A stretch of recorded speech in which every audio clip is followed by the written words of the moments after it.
name is Antje Burke, and I'm a landscape ecologist. I do environmental and biodiversity assessments.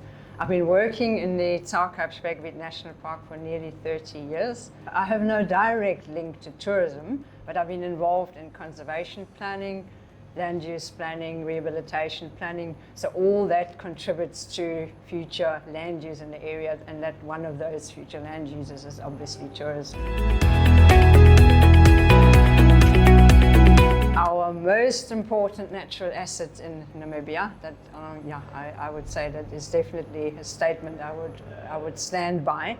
It's something that I want to show you also in a global context. On this map here you can see that it's one of the top biodiversity hotspots, so it's internationally recognized as an area that's important for biodiversity, which means very high plant and animal diversity, but also a lot of plant and animals that only occur in that particular area.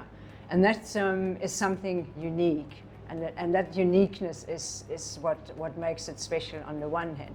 The second part is, and then I need to show you the second map here, this international hotspot is called the succulent Karoo biome, and the succulent Karoo biome stretches from Namibia, from the northern part, sort of almost Lüderitz area, right down into South Africa, as you can see on this map here. And it's defined by, succulents being the dominant plants. Succulents are water storing plants in essence, so that is the main part of the vegetation. And the second thing that makes it important is that this is the only bit of succulent Karoo, large part of succulent Karoo, that has not been altered by livestock grazing.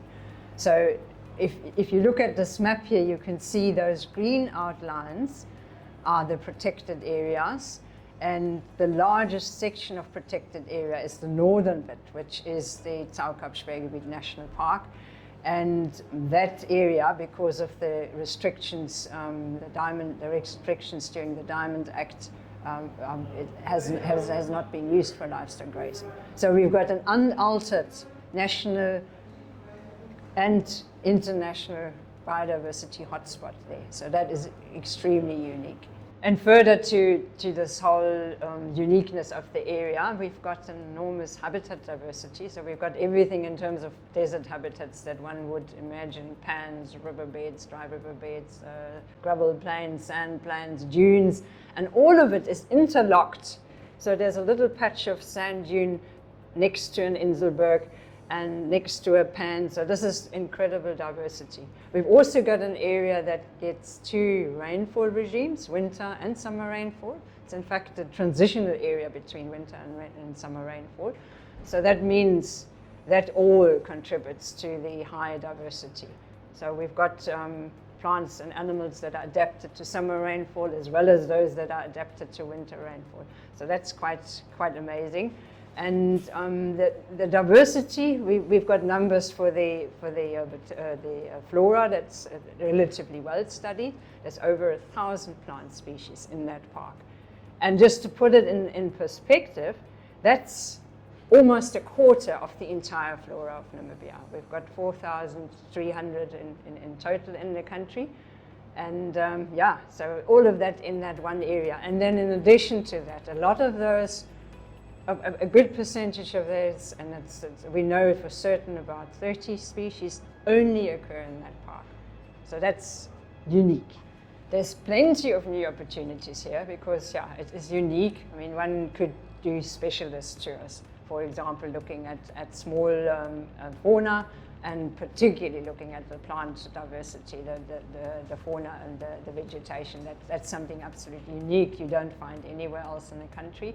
But then when you were asking me earlier on about what's special about the area, I'm obviously biased because I'm interested in biodiversity, but there's this entirety of the Namibian industrial history is in that area. I mean, you all know everything started with diamonds in Namibia. It's still driving the economy, it's driving investments and so on and so forth, but everything started there. And there's a lot of technological developments that we don't even know about. They're all there, and all the examples are there. The treatment plants, and it was all new technology at the time. And even the power line transmissions, things like that. And there's remnants of that in that whole area. So that is fantastic. There's also the whole of the geology in Namibia is represented there, almost all the periods, and an impressive fossil record. So all this is specialized tourism that could be harnessed, and I think that would really help Namibia and particularly Namibia's tourism to be back on their feet. Then I also want to add there is the from Jesus, the 16th century shipwreck that was found in Oranienburg during mining operations and has been partially excavated. At the moment it's stored in Oranienburg. That's obviously a tremendous feature for tourism, for future tourism. And yeah, I think there is plenty for people to see. I've talked about the area being very special, but we also have to remember it's a desert. It's an arid area, so there is a limited amount of water. A desert also means it's a very fragile area. So if any areas that are disturbed are very, very slow to recover, if they recover at all. And that's something that we have to keep in mind for any of the developments in this area.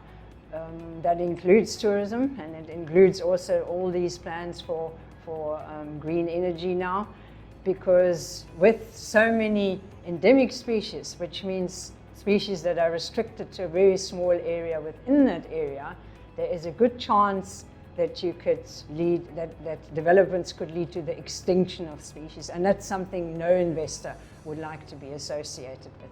So that's something we really have to keep in mind. And if that isn't taken care of, then Namibia is going to lose one of its prime natural assets. Thank you.